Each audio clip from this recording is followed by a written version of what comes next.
बेटा राम, बेटा राम, राम, उठो राम। हाँ, कौन हो? मैं मोहनदास करमचंद गांधी हूँ। दास करमचंद गांधी। बात महात्मा गांधी। बेटा, लोग मुझे इसी नाम से ही पहचानते हैं। बेटा, इधर आओ।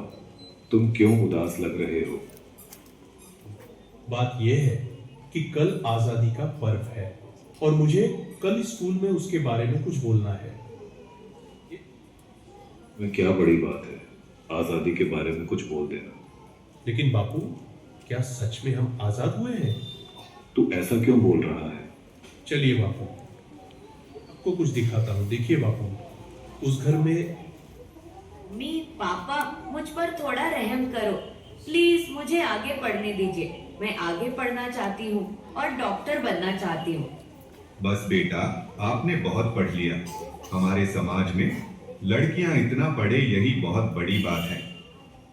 ना लिखना छोड़ो और अपनी शादी के बारे में सोचो। मुझे पढ़ने लिखने की और मेरे सपने पूरे करने की भी आजादी नहीं मिलेगी?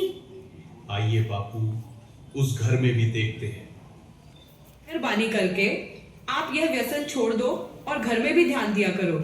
अब हमारे घर में खाने के लिए अनाज का दाना भी नहीं है। वह सब कुछ मुझे नहीं पता, बस मुझे पैसे दो। मेरा शरीर कांप रहा है और दिमाग काम नहीं कर रहा है। अब जल्दी पैसे दो, मुझे देर हो रही है। यह पैसे मैं नहीं दूंगी। ये तो बच्चों की किताबें लेने के लिए रखे हैं। चुपचाप मुझे पैसे दो। यहाँ से हटो, मुझे जाने दो। ईश्वर, मेरे पति की इस व्यसन की आदत से मुझे कब आजादी मिलेगी? और आगे चलिए, मैं आपको एक रिश्वतखोर अधिकारी बताता हूँ। अब कई दिनों से मैं आपकी ऑफिस के चक्कर लगा रहा हूँ। अब तो मेहरबानी करके मेरा काम कर दीजिए। भाई, कितनी बार बोलूं तुझे, तेरा काम बहुत कठिन है और बड़े साहब मना कर रहे हैं। तुझे जो समझाया है ऐसे करो ना भाई। लेकिन साहब, मेरे सभी कागज ठीक है और मैं अपना हक पाने का हकदार हूँ, तो मैं रिश्वत क्यों दूँ? अब तो सत्यवादी हरिश्चंद्र बनकर तुम्हारी सब फाइलों को लेकर इधर उधर फिरते रहो। जाओ, तुम्हारा काम नहीं होगा। हे ईश्वर, हमारे जैसे ईमानदार लोगों को ऐसे रिश्वतखोर अधिकारियों से कब आज़ादी मिलेगी? चलो बापू आगे। भैया, ठीक से तोल माप किया करो। गेहूं और चावल तो मिले, पर दूसरी चीज कहाँ पर है? भैया, आपको जल्दी आना चाहिए ना। बाकी सामान तो सब खत्म हो गया है। आगे से ही कम सामान आया था, उसमें हम क्या कर सकते हैं? आपने तो कल ही सामान देना शुरू किया है, तो खत्म कैसे हो सकता है? अरे यहाँ से निकलो भैया, और लोग भी लाइन में राह देख रहे हैं। आपको जो शिकायत है वह बड़े अधिकारी से जाकर करना। हे भगवान, हम गरीबों को ऐसे अनाज की तस्करी करने वाले लोगों से कब आजादी मिलेगी? ना बापू, आपने क्या आपको लग रहा है कि सच में हमारा देश आजाद हुआ है? आज के समय में भी लड़कियों को पढ़ने की आजादी नहीं है। आज के समय में बहुत सारे लोग व्यसन के अधीन होकर अपने घर की जिम्मेदारी को भूल रहे हैं। यहाँ पर सरकारी अधिकारी भी रिश्वत लेकर अपना काम करते हैं। अनाज बेचने वाला भी अनाज की तस्करी करके गरीबों का अधिकार छीन रहे हैं। क्या हम सच में आजाद हुए हैं? हमें देखनी है आजादी, हर हाल में हमें देखनी है, हमें देखनी है आजादी।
व्हिडिओ हे करतो मध्ये ह्यांना पण गेले शेती करण्यासमोर